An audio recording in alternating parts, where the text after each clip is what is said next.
President of Uganda to surrender only international airport over Chinese loan. Welcome to the news and please subscribe to our channel. On Tuesday, 17th November 2013, the Uganda government signed an agreement with the Export-Import Bank of China, Exim Bank, to borrow $207 million at 2% upon disbursement. The loan had a maturity period of 20 years, including a 7-year grace period. It is now emerged that the deal signed with the Chinese lenders virtually means Uganda surrendered its most prominent and only international airport. The Ugandan Civil Aviation Authority, UCAA, says some provisions in the financing agreement with China expose Int'L International Airport and other Ugandan assets to be attached and taken over by the Chinese lenders upon arbitration in Beijing. It also emerged that China has rejected recent pleas by Uganda to renegotiate the toxic clauses of a 2015 loan, leaving Ugandan President Yoweri Museveni administration in limbo. According to the Daily Monitor, the Ugandan government waived international immunity in the agreement it signed to secure the loans, exposing Int'L International Airport to take over without international protection. In desperation, Uganda in March sent a delegation to Beijing hoping to renegotiate the toxic clauses of the deal, but the officials came back empty-handed as China would not allow the terms of the original deal to be varied.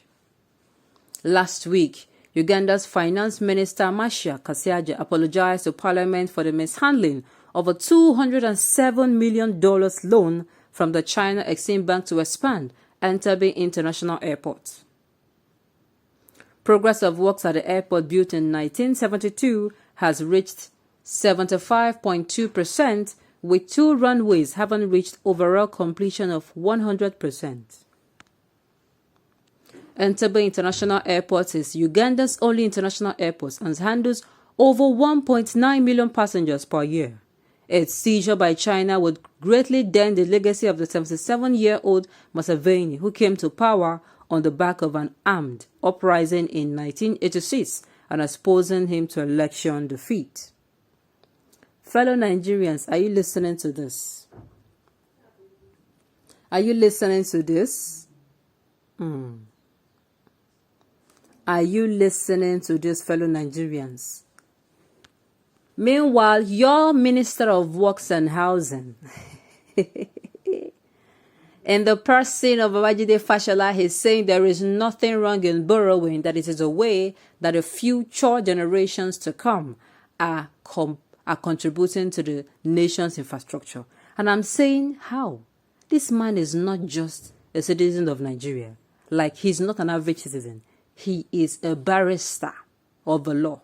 Not just a barrister of the law. He is a member of a senior advocate of Nigeria coming out to say this. Sincerely, there are things you say, and if you come out and you say, this person is breathing from his nose, is breathing from his mouth and feeding from his nose, you say, okay, fine. No problem. This person is certainly unwell. But for you to come out and say this when people think you are well, there is something wrong. Something very wrong. All the people around the presidency keep on saying, after all, many nations, recently, in the person of Joe Ibukwe, he came out to say, oh, Nigerians, they were complaining that the country is borrowing so much, that even America, they borrow loans. And I'm saying, you are defending this menace, this mayhem that is about to befall Nigeria. Are you listening to this? Even the ones that have been borrowed, we cannot see anything concerning it. Apart from the fact that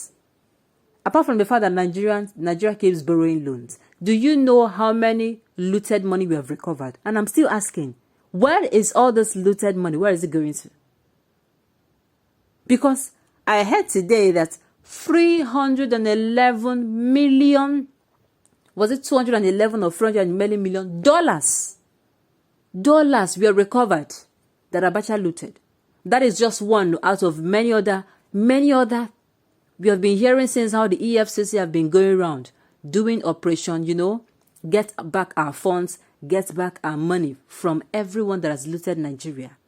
Now, where is all this money going to? They're not going to use it to offset loans. They're not going to use it to build anything that will generate revenue.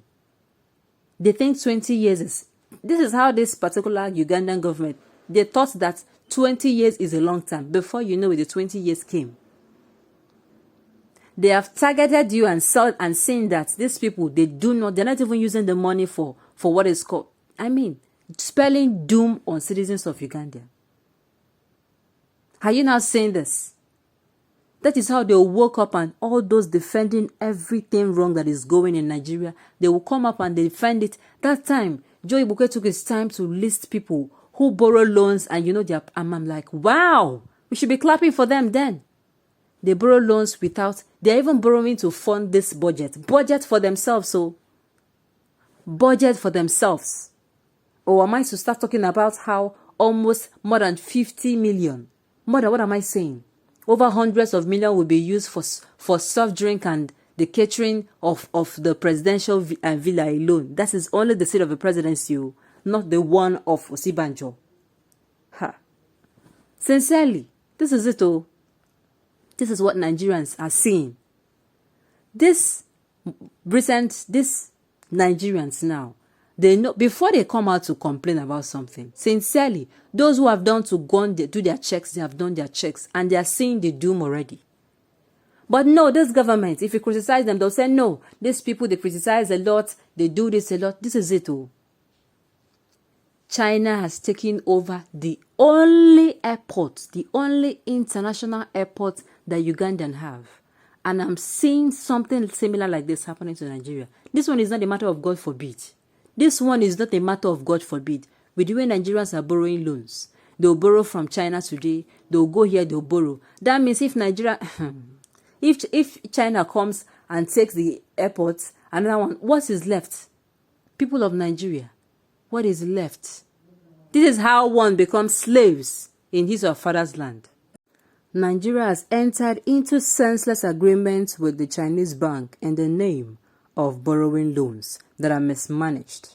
A worse scenario is coming to Nigeria because a lot of compromise has been allowed by our government who do not have the interest of Nigeria at heart.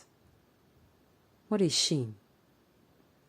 What a shame. The Ugandan people now, it's like anywhere they see this man and do him anything, the people will come out and say, just look at. It is well, it is well. On this note, we have come to the end of the news. We say thank you for tuning in to listen.